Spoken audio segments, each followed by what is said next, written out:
I was just lamenting somebody that is on my staff sold dogs. See, I feel sorry for dogs, and when I first made a bunch of money many years ago, I'm not necessarily proud of this, but it's the truth. I'm a full disclosure guy. I left all my money to the Prevention for Cruelty to Animals, every penny. At that time, it was about 50 millions. Everybody, no relatives, no kid, to the Prevention for Cruelty to Animals. And now the nuns, priests, then dogs. No, excuse me, dogs, nuns, priests, then the rest of you is kind of my priority list. So, any questions? Today's the only day we don't have. Yes, sir. Earlier you discussed about cybersecurity. Are you going to talk on that? Yes, I am. I'm going to talk in some depth about it. Oops. Oh yeah, shit. I got to catch up on my pills this morning for this afternoon. Yeah, I will talk about as we showed the charts of the 18 leading industries that have got a benefit of the Trump bump, and the 2 of the top 20, that have decreased in value. We're going to talk in depth about that, and we'll pick out not a company from each of the groups, but maybe 5 or 6 of the companies. Some of the naturals, aerospace, construction, stuff like that, as I talked about, which should be an engineer's wet dream. I mean, for the first time in our lives, I'm exaggerating. For the first time in our lives, we've got something that the engineering degree people can get their teeth into, because I mean, literally every place you look. Now, when I first got out of school these many decades ago, university, after flunking out 3 times, it's funny, you look at my, on the LinkedIn, for those of you that are expert on my LinkedIn, it goes from 1963 to 1971, university, and then degree. And so you think, that's 8 years. I was on the 8-year program. I was on the fast track, you know. I was gone 4.5 years, military, blah, blah, blah. But anyway, when I came back, computer science was just getting going. It was just that wasn't hot then, but it was just getting rolling. Where I'm not sure you could get a degree other than at MIT and Stanford and a few other places in computer science. And then there was computer science engineering, et cetera, et cetera. Of course, now all that is, everybody knows about that stuff. So to answer your question, the answer is yes. But until you figure out for yourselves, you know, as I said last night, most of the kids that come here don't really have a firm idea of what they want to do. Some people think they do. Some people, by accident, by serendipity, have a model that actually fucking works. But that's normally, or they're in an area that works. Let me rephrase that. They don't have a model that works. Because if they had a model that worked, kids, you wouldn't be here. If you were making $3 or $4 million a year, although we have had people here that are making $3 or $4 million a year, they're an anomaly. One of my favorites, and Dr. Joe, if you're watching, he's a vascular surgeon from Southern California.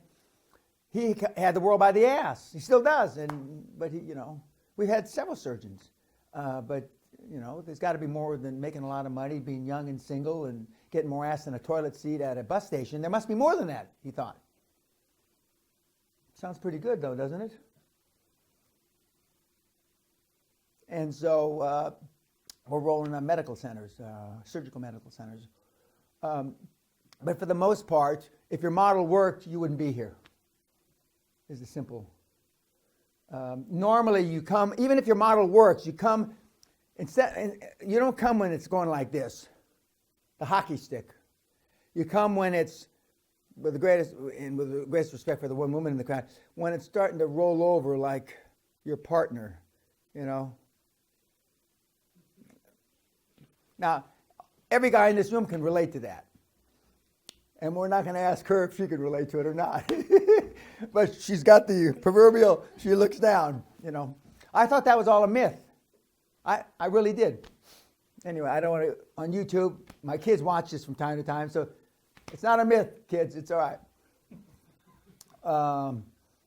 And you all look like me, so you don't have to think it's the milkman or mailman syndrome, which we have a few in this room. And there's nothing wrong with that. It's not what happens to us in life, kids. It's how we react to what happens to us. And of course, my 98-year-old aunt who passed away last year, God love her, when I came, she said, at 98, I don't need to know we're black. Because we did this DNA stuff, and Sally and I have gone back and done this DNA stuff. And I don't mean the black like from Ethiopia, that everybody is, you know, from the first people that crawled on the earth as cavemen. I mean black, brother black. I am 6.6. And Sally is Viking. 100%. She doesn't have any shades of anything. And to look at her, and as the Dutch, when we go to Scandinavian countries, when we go to the Netherlands, they all think they start rattling onto her in their native language because she's blonde, blue-eyed.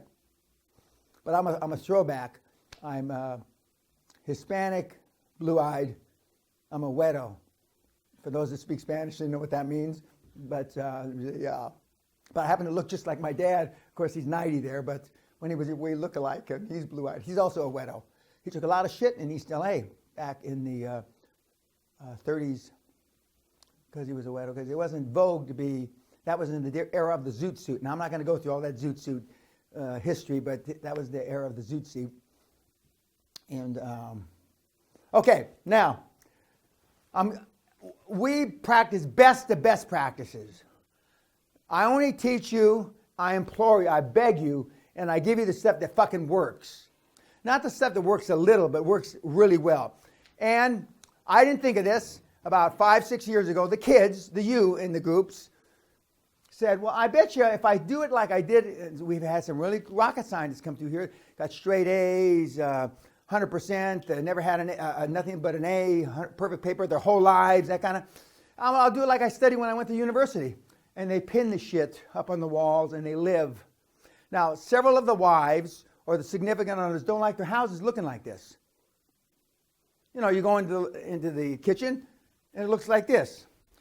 So they pin, you're going to get all the slides. Okay?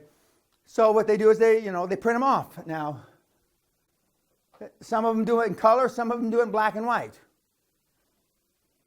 Some of them do it, the ones that they feel are more important to them. The ones that, to me, it's the ones that you have the most problem with. But one of the things that we're going to talk about in the next few days is I'm not going to try to make your weakest links stronger. I'm going to make your strong links stronger. Because you don't have to get, other than communication skill, that's the only weak link that I work on. And, the best of the best do this. And I have gotten more than one email from a significant other or for some of the kids that live at home. The parents don't like this shit. And if it's their own little room, that's fine. This is another one. Now, this kid, he's got more problems than that. He should have a lot more of those goddamn things up on the ceiling. And then he's got his map of the world he's going to dominate in North and South America. All this shit works. The kid that won the 5th Super Bowl here recently with the New England, he has been visualizing since he's 5-6 years old, throwing a pass in overtime, although this was the first overtime victory for the Super Bowl. Since he's 5-6 years old, winning the Super Bowl in overtime with a pass. He's been visualizing that. Finally happened after 5 Super Bowls. Now, you hang out with monkeys, your life becomes a circus. For the most part, you are hanging, chilling with monkeys. If you go to a sports bar And you sit at sports bars would have all the TVs of football, basketball, that shit, you know. And you sit around drinking, belching, farting with your mates. That's where you're going to be 20 years from now.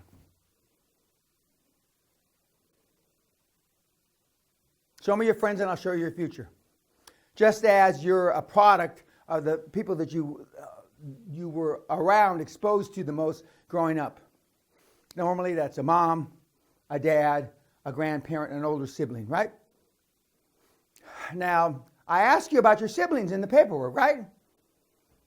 Now, guys and ma'am, none of you were describing Einstein's Nobel laureates, Olympic athletes for your brothers and sisters. Did I miss one? So if older brothers and sisters aren't Olympians, Nobel laureates, there's not much chance you're going to be one. Occasionally there's an anomaly, a statistical anomaly. Like occasionally, like that guy that says he's not black, he thinks he's a statistical anomaly, that he's a throwback from 25,000 years ago. Now we both know he's not. He's the milkman's kid. Yet nobody in his whole 35 years of life told him that. They listened to, can you imagine sitting at a dinner table listening to that shit, he's a statistical anomaly? And not one goddamn person told him, no, you're just a fucking milkman's kid, you fucking... Why did they do that to him? Why? I'm asking you. Because they were being politically correct. Correct! And politically correctness and this will get you this. Okay, these are 5 or 6 different stories of commitment. They're too long. I'm going to tell them after we get off of YouTube. So we'll come back to this. But I want to tell this one now. I gave a seminar. This is when I gave seminars out in the real world at the airport about 20 years ago, more or less. And we had some guys, and we had about 250 people in the audience. And a lady, a burqa lady, a Muslim lady, came in late. And some of the guys in the front row were being smart asses and, you know, can't you get here on time, lady, yada, yada, yada. So during the break, she comes up to me and she says, excuse me, Mr. Peña, but can I address the class after the break? And I go, for what? Yeah, I said first yes, but for what? I want to apologize and explain why I'm late. I was late. No, you don't have to do that. Fuck those guys. You don't have to do anything. No, I really would like to. So after the break, everybody's sitting down, and I said, okay, come on up, ma'am. And this is a Muslim lady, full burqa kit, the full 9 yards, the heavy burqa, not the light shit-ass burqa, the heavy burqa. Just a slit across there, and she gets up and extremely articulate. Later I find out she's a solicitor. She's a lawyer, a lady lawyer. And she explains to the guys in the audience, and she walks kind of right up, and they're right sitting there, that I apologize for being 11 minutes late this morning, but 5 hours and 15 minutes before I had given birth, she had a kid. 5 hours before that morning.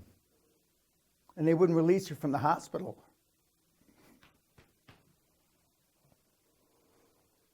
Now just think of that. If men had to have kids, there'd be about 60,000 people on the planet. That's 7-point-something billion.